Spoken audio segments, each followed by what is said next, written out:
of the universe were going to be? Who decided that there are going to be 3 dimensions of space and 1 of time? Who decided all of these things? These are design decisions. Huh? The universe could easily have 5 dimensions, or 37 and a half. It's arbitrary. Who makes these decisions? Who decides that the Planck's constant is going to be 1.6 times 10 to the minus 32nd? Who decides all these things? Huh? It has to be someone with perfect intelligence, because the laws of the universe never change, at least during the time that the universe is manifest, as far as we know. And not only that, they have to be adjusted in just the right way so that the creation will come out right. If they're not, then, we could have, it could be very easily made so that atoms are impossible. For example, if the strong nuclear force had, like half the value that it actually does, the nuclei of atoms wouldn't be able to stay together. And then what? We wouldn't have atoms. We'd just have a bunch of, subatomic particles flying around. And that wouldn't be very good.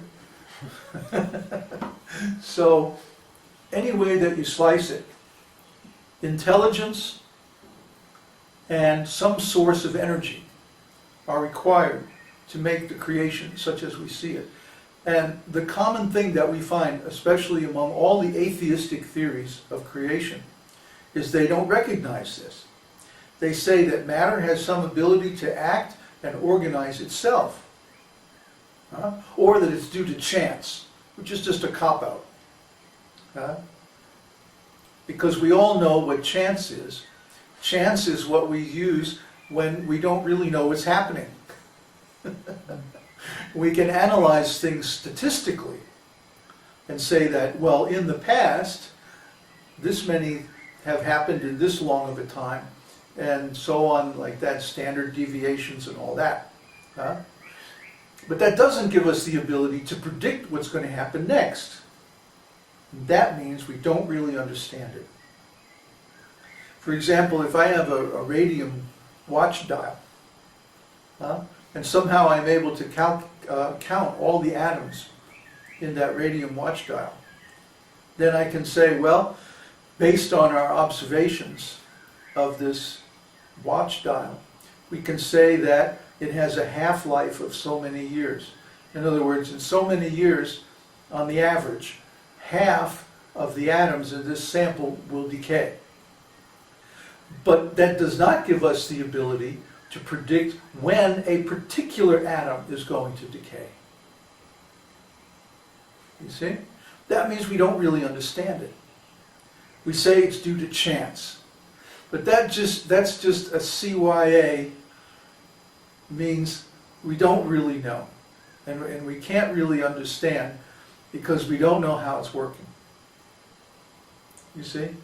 So all theories of cosmogony, which means how the universe is created, that are not Vedic, get these 2 points wrong. One, they say that matter can do things by itself, and the other, they say that God is not present in his creation. He's separate from his creation. And because of this, they're all wrong. Now, it's time to change the tape. So we have to take a 2-minute break while we change the tape. While we're doing this, try to think of some good questions to ask so we can have a nice discussion. Well, yeah, what nonsense. Nonsense questions. Yeah. You want to have it or not? How bad? Well, what do the Vedas say about extraterrestrial life? So just read Srimad Bhagavatam. Yeah, read Srimad Bhagavatam. You get the whole story. Does anybody have a question about what we just discussed? What's a radium watch dial? What's a radium watch dial? Ah. You mean they don't have them anymore? I guess not. Not where I come from. Oh. Well, radium is a radioactive element. Mm-hmm. And so when it's in certain pigments or salts, I think it's potassium something or other, when the radium emits an alpha particle, it will hit an atom of the fluorescent dye Oh, and glow. right. So it's glow in the dark watch dial. Oh, yeah. Before we had electric watches and batteries and stuff like Oh, that. we still have those medium watch dials. We call them glowy watches. Glowy watches. Glowy watches. Oh, you got a glowy watch. Well, we're not up to those technical terms. Radium watch dial. Oh. Yeah. Radium watch dials have been around for, I don't know, a couple hundred years. Yeah? Mm-hmm. Wow. Yeah, they knew what radium was, they just didn't understand how it worked. Anybody come up with a question? No. Come on, guys. Don't make me feel like I'm wasting my breath here. Neville's not there. Neville's not here. Yeah, Neville's in India. Think. Did it really just go in one ear and out the other?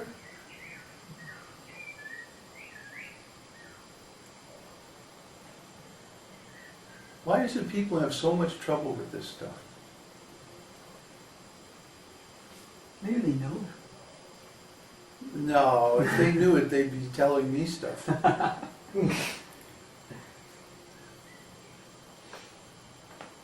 Okay, well, No questions.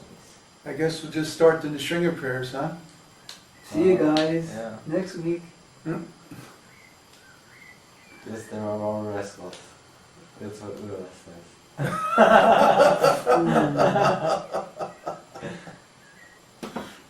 What to do? Chant Hare Krishna. We have loads of tape left. We can't do it now. Or do a really long period of time. Well, we can do anything we want. Yeah. Exactly. Oh, and Laura is being offended by Ura. Well, then ask a question. Yeah, ask. Uddhava, ask a question.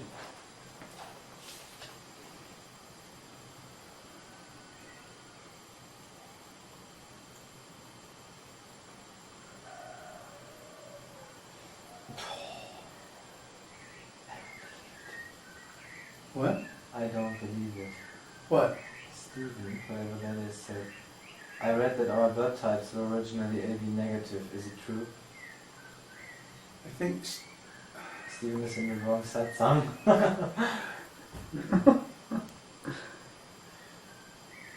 how about a question regarding what I just spent the last half hour talking about? Blood types. Here's a question, but it's not related. Want to have it? Oh, that was sound again. You have to check your mic. Well, they don't do anything. Could it be that we have to check this cable? Maybe, yeah. Maybe there's some disconnection. Is it back now? No, No? You can't see it? I can't see it. No, it's back. I can see it. No, it's back. Hare Krishna. Yeah. Is it back? Yeah. Ah, there's a question. A question! Oh! Ah, okay. Andre shared a question. Yay! I have a question about what you said. How should we go and explain to others the deductive logic if they don't even care about spirituality? Is it only by example, or is there a different form of process of showing the rascals what we mean? Well, you can argue, you can question the assumptions behind their theories. Let's say they have no interest in spirituality, but you can at least show them that whatever theory that they have is wrong. Yeah, I just did that. Huh? Maybe I can explain. You want to do that? Yeah, I can. Okay, Dorian's going to explain. Take it away. Whoops. Don't take it away too quick. Yeah. There. So, I made an experiment. There is this German social networking platform that I'm connected with for promoting our website and stuff. And so the experiment was that I went into a group which is called Pro-Darwin and Pro-Evolution and posted a few of our texts. So the response was of course very harsh because they thought that I'm just some Christian fundamentalist that is not able to reason properly.